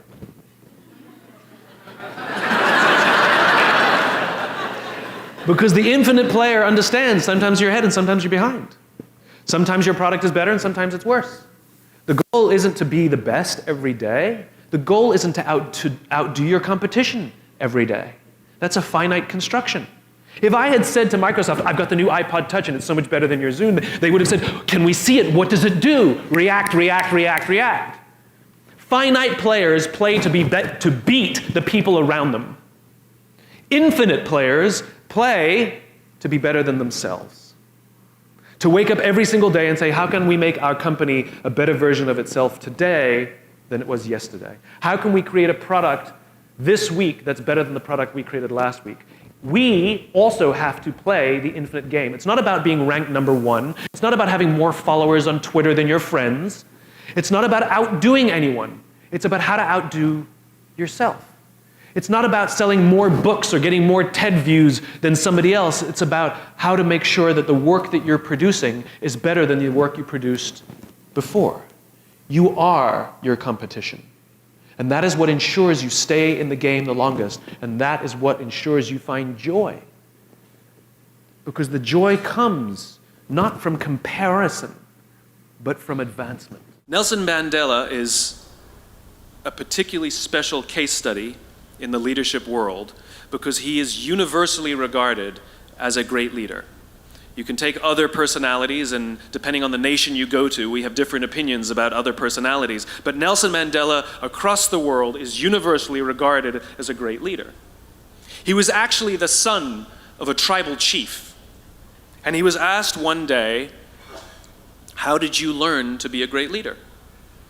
And he responded that he would go with his father to tribal meetings. And he remembers two things when his father would meet with other elders. One, they would always sit in a circle. And two, his father was always the last to speak. You will be told your whole life that you need to learn to listen. I would say that you need to learn to be the last to speak. I see it in boardrooms every day of the week. Even people who consider themselves good leaders, who may actually be decent leaders, will walk into a room and say, "Here's the problem, here's what I think, but I'm interested in your opinion, let's go around the room." It's too late. The skill to hold your opinions to yourself until everyone has spoken does two things. One, it gives everybody else the feeling that they have been heard. It gives everyone else the ability to feel that they have contributed. And two, you get the benefit of hearing what everybody else has to think before you render your opinion. The skill is really to keep your opinions to yourself. If you agree with somebody, don't nod yes. If you disagree with somebody, don't nod no. Simply sit there, take it all in, and the only thing you're allowed to do is ask questions so that you can understand what they mean and why they have the opinion that they have. You must understand from where they are speaking, why they have the opinion they have, not just what they are saying. And at the end, you will get your turn. It sounds easy, it's not. Practice being the last to speak. That's what Nelson Mandela did. Every decision we make in our lives as individuals or as organizations is a piece of communication. It's our way of saying something about who we are and what we believe. This is why authenticity matters. This is why you have to say and do the things you actually believe, because the things you say and do are symbols of who you are. And we look for those symbols so we can find people who believe what we believe. Our very survival depends on it. So if you're putting out false symbols, you will attract people to those symbols, but you won't be able to form trust with them. This is what Tiger Woods did to us. He lied. He lied. He told us what he thought we wanted to hear. And it was great, and we were drawn to it. And all of us who kind of liked that idea of the sort of the good guy, were drawn to it. Until we found out it was a lie. He could have been the bad boy of golf. He could have had all the same endorsements and had a fantastic career and still been hailed as one of the great athletes of our day. But he didn't. He chose to lie. Good luck forming trust again, Tiger. We don't believe you. We don't trust you. The goal of putting something out there, if you say what you believe and you do what you believe, you will attract people who believe what you believe. If you go to one of your friends and you say to one of your friends, "How would you like me to dress so that you'll like me better? How would you want me to address you? How do you want me to speak so that you'll like me more?" Right? Your friends are going to look at you and be like, "What are you talking about?" You're like, come on. What should I wear so that you'll find me more appealing? And how would you like me to speak to you so that you'll like me more? And your friends are going to tell you, "Just be yourself. That's why I like you. Just be yourself." Now think about what we do in industry. What do? We do market research, and we go out and we ask the customers, What kind of things, what style should we speak to you? How should we decorate ourselves? What kind of things are you drawn to so that we can do those things so you'll like us more? It's just as ridiculous. It's just as ridiculous. Organizations should say and do the things they actually believe, and they will attract people who believe what they believe. Or they can choose to lie, and at the slightest hint that they might be lying, cynicism sets in. And people start saying, I'm not sure I can trust these guys because there's not a lot of consistency in all the things they say and do, which means they can't have a very strong belief set or they're lying to me. And we call them inauthentic. The entire process of asking other people who we should be is inauthentic. That's hilarious to me. All these positioning studies we do are inherent. We're going to do a study to find out from people so we can be more authentic. That's hilarious. Say and do what you actually believe, and the symbols you put out there, the things you say and the things you do, those red hats are ways that people can find you. What you have the ability to do as designers is create those symbols and allow people to use those things to say something about who they are. Work for companies, work for clients, work for people who you believe what they believe. Show up and feel a part of something bigger than yourself. And your part is to put what they believe into pictures and words and symbols and graphics so that other people can use those things to say something about who they are. People put Harley-Davidson logos on their body to say something about who they are. Corporate logo. Ain't no Procter & Gamble's tattooed on anybody's arm. Because Harley means something. They stand for something. People put that tattoo on there not to tell you that they own a motorcycle. They put that tattoo there to tell you something about themselves. You ever see anybody with a Mac laptop put a sticker over that beautiful shining apple? Ain't never gonna happen. Then how will you know who I am? Do you ever see anybody with a PC break out the Windex to clean out their computer? Mac people? Have you ever seen a dirty Mac? Doesn't exist. Does not exist. Why? Because it's who I am. These are symbols we use. The companies that are crystal clear in what they believe, and they're disciplined in how they do it, and they're consistent in what they do, and everything they say and everything they do serves as a symbol of the set of values and beliefs. We use those symbols to say something about who we are. We surround ourselves with the people and the products and the brands that say something about who we are. And when we can find the people who believe what we believe, we're weirdly drawn to them because our very survival depends on it. We need it. And so the more you can give of yourself, the more you can give of what you believe, the more you can with discipline, say and do the things you actually believe, strange things start to happen. What are your thoughts and what's your approach on finding and building upon passions? Passion is not an actionable word. It's correct, that those who do the things that they're passionate about do better, but it's not helpful advice. And so the question is, where does passion come from? Passion is a result. Passion is an energy. Passion is the feeling you have when you're engaged in something that you love. Passion is the feeling you have that you would probably do this for free, and you can't believe somebody pays you to do it. And I think we mistake that passion is something we do in our private lives, but it shouldn't be done in our careers, for example. And I'm a firm believer that you are who you are. And anybody who says, I'm different at home than I am at work, in one of those two places, you're lying. And the goal is to make everything you do in home and at work something that you have excitement to do. So how do you find the things that you're excited to do? Well, it's actually easier than you think.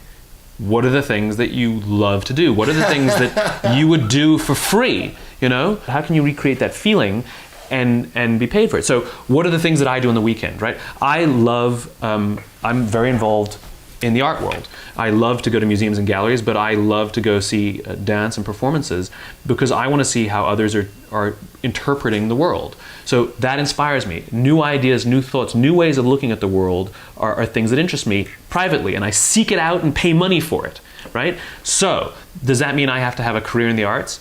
No, it means I have to have a career where new ideas are explored, where people are experimenting and trying things out, and I have to explore new ideas and try things out, and I'm just as excited to go to work every day as I am to, go do something on a Saturday night. And so the idea of finding your passion is ironically simple because you should be doing stuff that you enjoy sometimes, what is the stuff that you enjoy, and then what is the stuff that you love? Who are the people that you love, and what do they all have in common? Decision making is a process, right? The question is, what filters are you using to make decisions? Are you making decisions based on the financial rewards? Are you making decisions based on how easy the work will be? I mean, I remember in college, they would give you this book where all the students would rate the classes, and they would rate things like how easy the class was and how much they liked the professor. And, the first year I picked all my classes based on workload, and I picked everything a low workload, and pretty bored. Didn't work very hard, which was fine, but nothing was dynamic and nothing really excited me. And I, thank goodness, learned that. And so the second year, I picked all my classes by professor rating, regardless of the workload.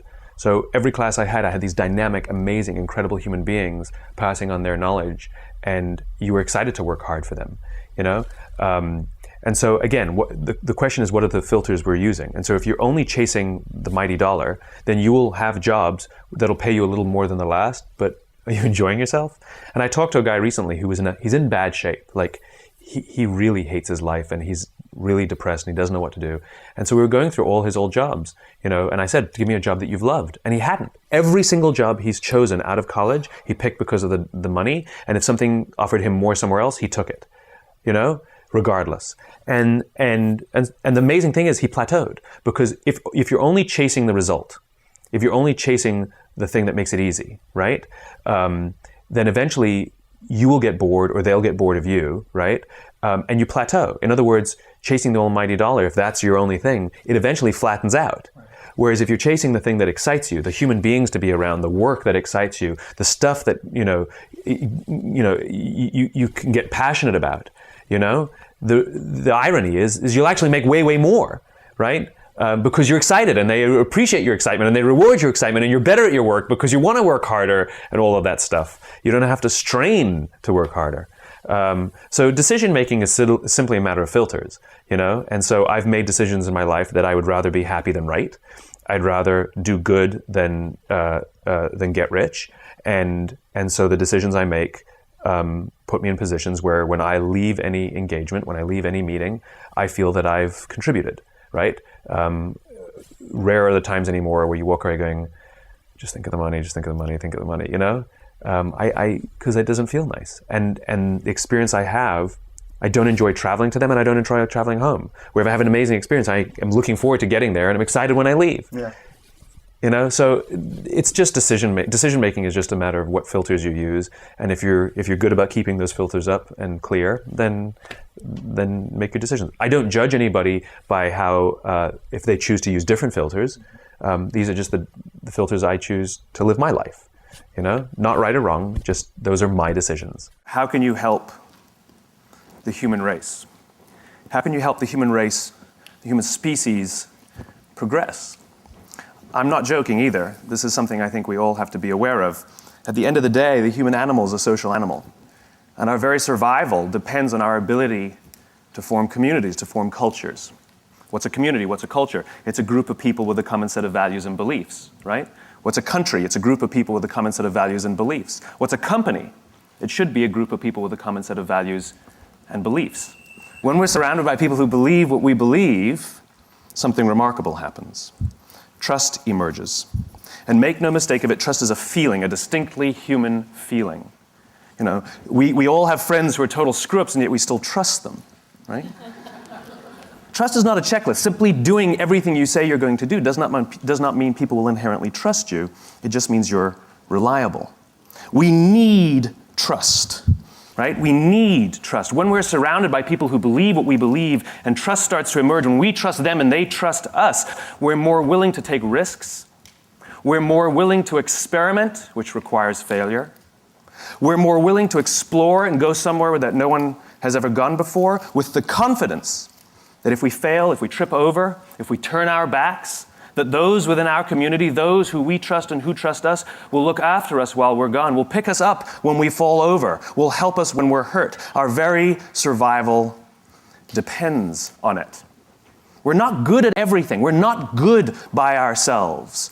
If I send you out to go fight a saber-toothed tiger by yourself, odds are tiger 1, you 0. It's not going to go very well.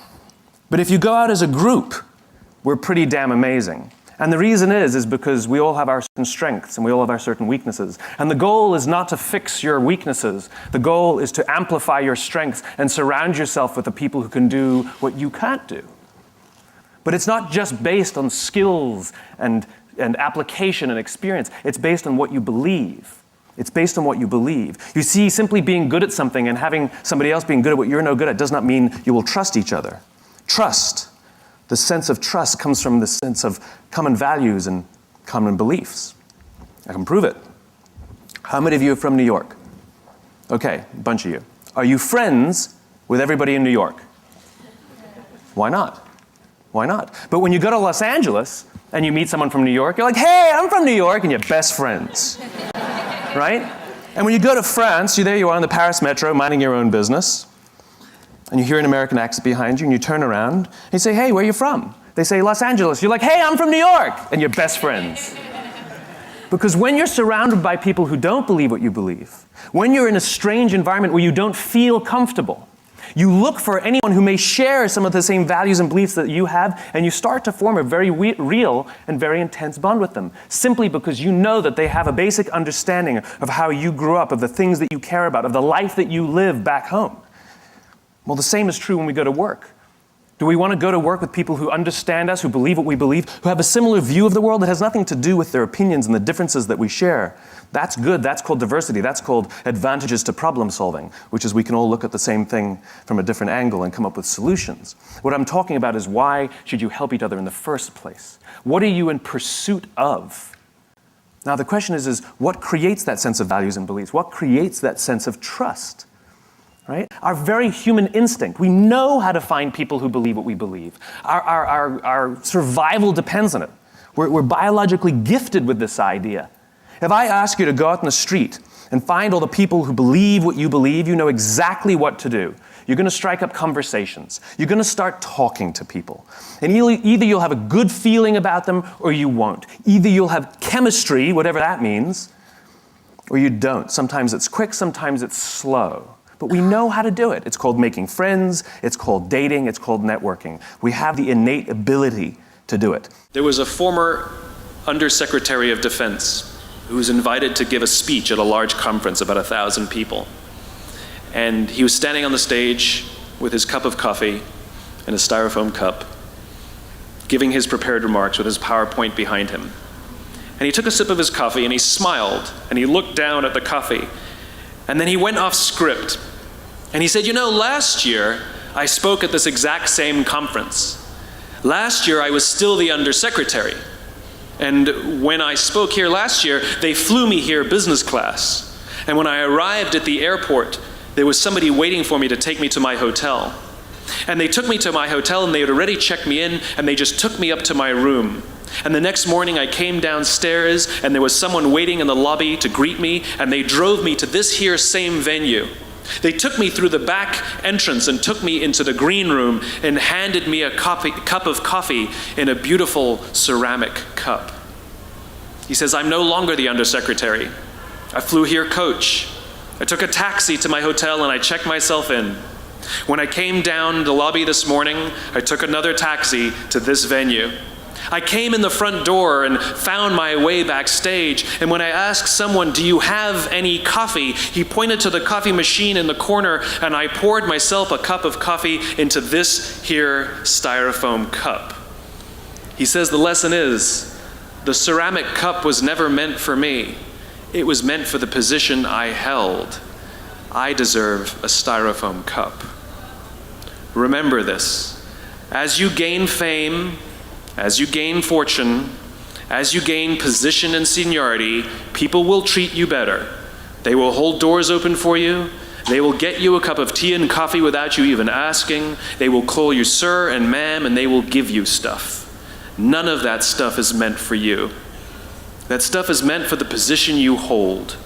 It is meant for the level that you have achieved of leader or success or whatever you want to call it. But you will always deserve a styrofoam cup. Remember that.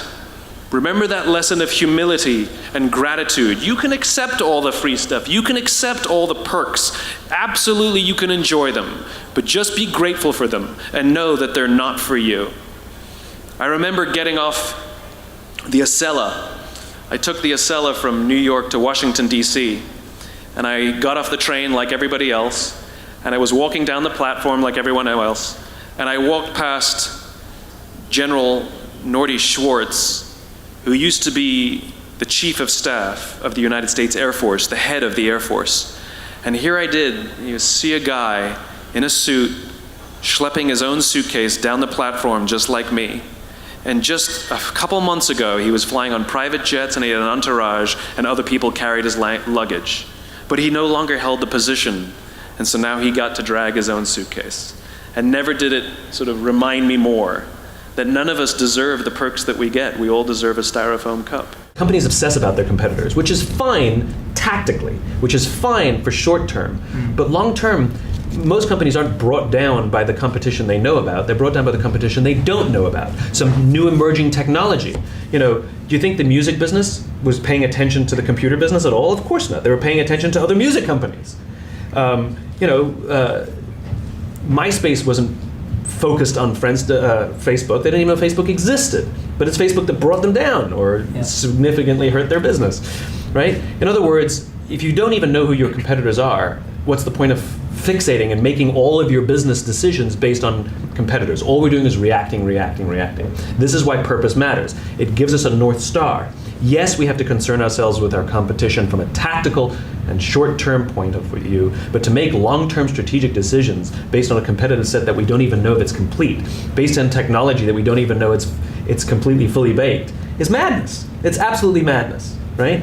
So you want to fixate on the path. What do leaders need to do to understand the trends in their industry better? Because it's very easy to say this is where this business or this is where this market is going. It's actually that's what everyone else is doing. So how can you get ahead of a trend in the way that Steve Jobs was able to look at where the puck is going? So trend data is very dangerous because all it does is report a trend. It doesn't report if it's positive or negative. And everyone else has got it. And everybody else has got it. So for example, kids these days are all using apps to do everything. We should make more apps. But nobody says it's healthy, right? In the 1980s, you needed to do cocaine to get through the business day. That's a trend. That's a trend. Is that really true? Cocaine usage was up in the 1980s. In businesses, if you worked in an investment bank, you'd know. Yeah. No, I was. I was definitely not doing that in the 80s. So the point is, it's a trend.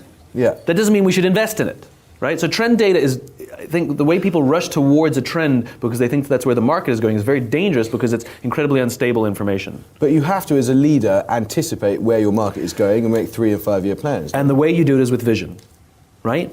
So for some reason, somebody keeps telling me that my publisher said this to me, that I'm good at understanding the zeitgeist. And he's wrong. I have no clue about what people are thinking. All I know is where I want to go. That's it. As I said before, I have a vision of a world in which the vast majority of people wake up every single morning inspired to go to work, feel safe when they're there, and return home fulfilled at the end of the day. So I can make certain guesses and predictions about things I have to do to get there. The biggest lesson I learned was, thank goodness I learned it pretty early on, which is, and I think a lot of business owners make this mistake, which is because I was the boss, in my own mind. Yeah. I thought I had to know all the answers, and if I didn't, I thought I had to pretend that I did. And that's stupid. And what I learned is that just because I may have the top position in the hierarchy, I'm not expected to know everything, and if I pretend to know everything, it diminishes the value of all the great ideas and the great intelligence around me. And when things got difficult, I would never admit it, right? I would just put on a brave face and show up every day. And the biggest lesson I learned was to say, I don't know, I don't understand, or I need help.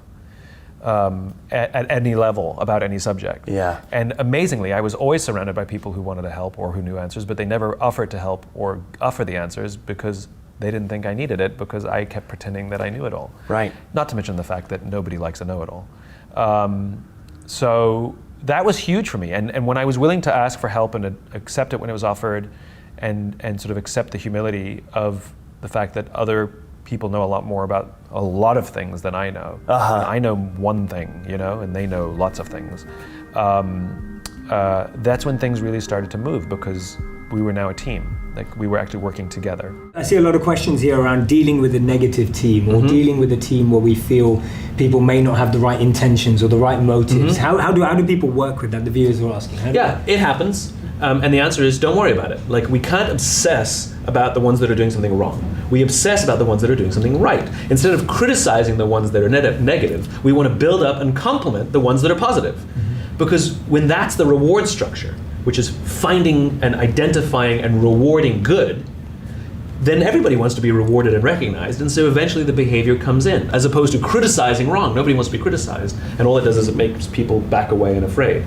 So the point is, ignore the negativity and focus on the positivity, and start obsessing about the people that are doing something right.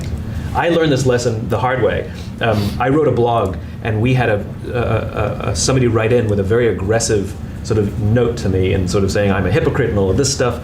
And my team got together and we discussed our response, and somebody wrote back, and he wrote back a very nasty response back, and we thought, okay, how do we react to this? And I eventually got on the phone with him and tried to talk with him, and I talked him off the shelf and talked him off the, it was okay. And about 6 months later, I wrote another blog, and he wrote another, and we got together, and it occurred to us, we were spending all of this time with one negative person. And we were ignoring all of the people who wrote in compliments and were supporting our work. And so we literally made a decision that day that when we got results like that, we wouldn't care. And that if we were going to invest any time of our people, it was going to be to say thank you to the people who were helping us and helping compliment us and helping advance the message. And so I personally don't respond to those at all anymore, ever, but I regularly call people up to say thank you for helping advance the cause. And it feels nicer. Was Steve Jobs playing the finite game because he was crushing the competition, or was he playing the infinite game because he just did his own thing? So Jobs had a very clear vision, and it was to give the individual the power to stand up to Big Brother. He was at his heart a rebel. He grew up in Northern California during the Vietnam War, which is where the beginning of the anti-establishment revolution sort of started. Yeah. And that was his childhood. And so he really stood for the individual standing up to the man. And he had a big spiritual side. He was a Buddhist at times. Yeah. And if you look at the decisions he made decisions like this. He ran decisions through his vision before he got to the interests, right? So there's a very famous story of when he went to Xerox PARC. Do you know this one? So Jobs, they just come off the success of the Apple I and the Apple II. It's already a big company. He's already well known. He's already the darling of business. And their next big push is going to be into a technology they called the Lisa. That was their next computer that they were going to launch. And just as executives do, they visit each other's companies. And Jobs and a few of his colleagues went to visit Xerox PARC.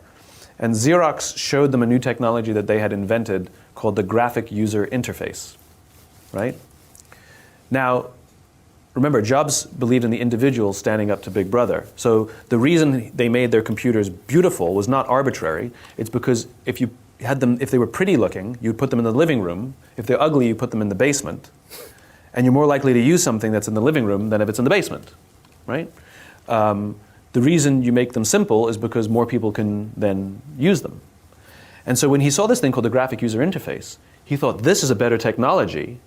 It's a leapfrog to make it easier for more individuals to access the power of the personal computer than what we have in the Lisa. So that's an infinite game because he's thinking about what's right for the long term rather than what his competition is. And as they left Xerox PARC, Jobs says, we have to invest in this. And his colleagues said, you're crazy. We've invested millions of dollars, millions of man hours already in the Lisa. If we do this, if we invest in this, we're going to blow up our own company. To which Jobs replied, better we should blow it up than someone else. That decision became the Macintosh.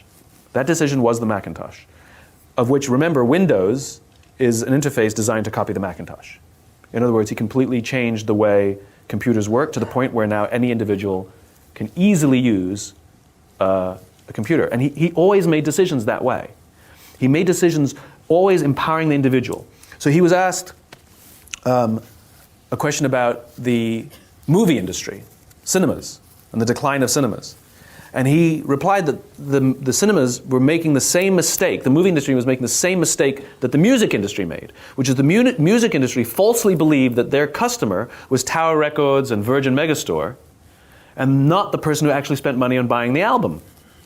He says, you've confused your customer with your distribution channel. I was boarding a flight and a scene played out in front of me where one of the passengers attempted to board the plane before their group number was called.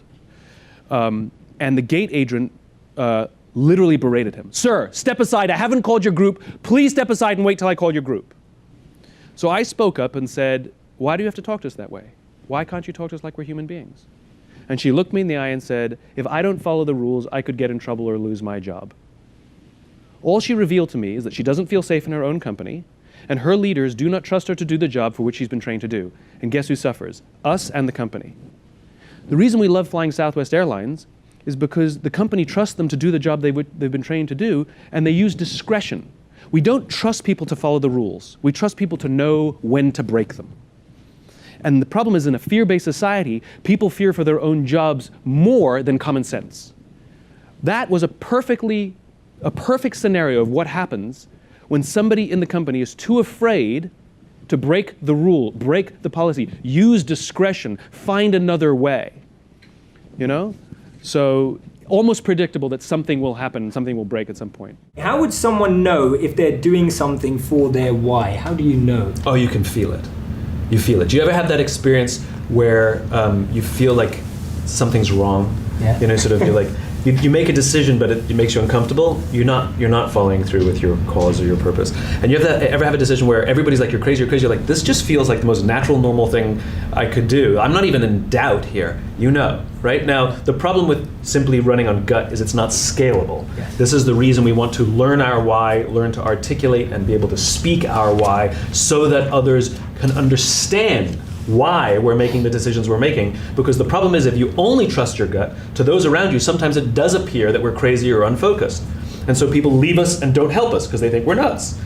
The minute we can articulate and speak that why with clarity that others can understand, then not only will they have context for the decisions we're making, but they'll rally to help us and even do things that we didn't even ask because they understand the higher purpose that we're trying to advance. So you just know. It's a terrible answer. But you can feel it. And this is where joy and fulfillment in our work come from, which is different from happiness. You can win a big client, get a promotion, get a raise, happy. You know, do a good job, produce something great, happy. But that feeling dissipates. It doesn't last for, it certainly doesn't last for months or years. It might last for days or weeks, right? That immensely happy feeling that we all had of that big client we won or that big promotion we got is now gone. Joy, fulfillment, which doesn't mean that we love every day, but joy and fulfillment comes from that feeling that every day our work is contributing to something bigger. And that's way more important. Infinite game exists up here. Finite game exists down here, right? The infinite game includes the why, what I call our purpose, cause, or belief. It's the vision of the company. It's where we're going. It's something that we will never practically reach in our lifetimes or ever, but we will die trying. That's the point, right? It's different from a big, hairy, audacious goal, which for all practical purposes you could reach. It may be difficult, but you could reach it. This is an ideal. It's a vision of the world. So my vision, I imagine a world in which the vast majority of people wake up every single morning inspired to go to work, feel safe when they're there, and return home fulfilled at the end of the day. That is my vision, right? We will never practically get there, but we will die trying. The United States was founded with a document called the Declaration of Independence, in which the document stated, all men are created equal. Now, the United States has not achieved that, and will never achieve that.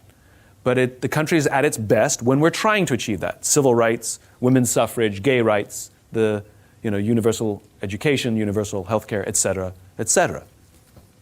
This is where our values exist. Our values are timeless. They do not change every year whenever we have a strategic offsite, and if they do, you have a problem. That happens in big companies.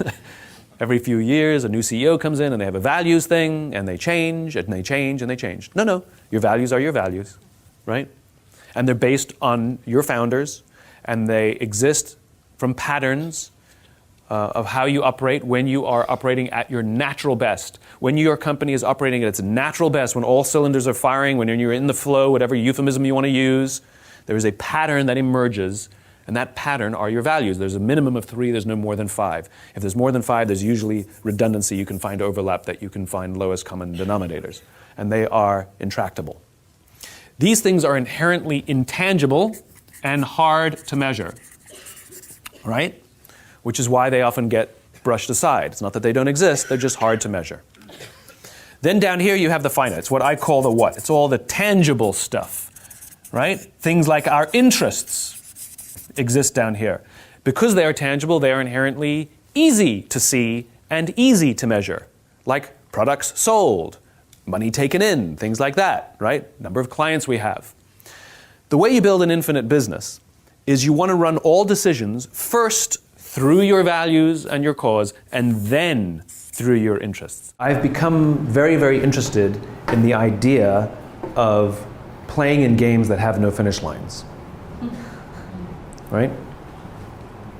Some games have finish lines, right? Baseball, football, right? Getting a part is a finish line. You audition, there's a beginning, middle, and end. There's rehearsal and practice. There's showing up for the audition, and you either win or you lose, and then it's over. It's over, right? That is finite.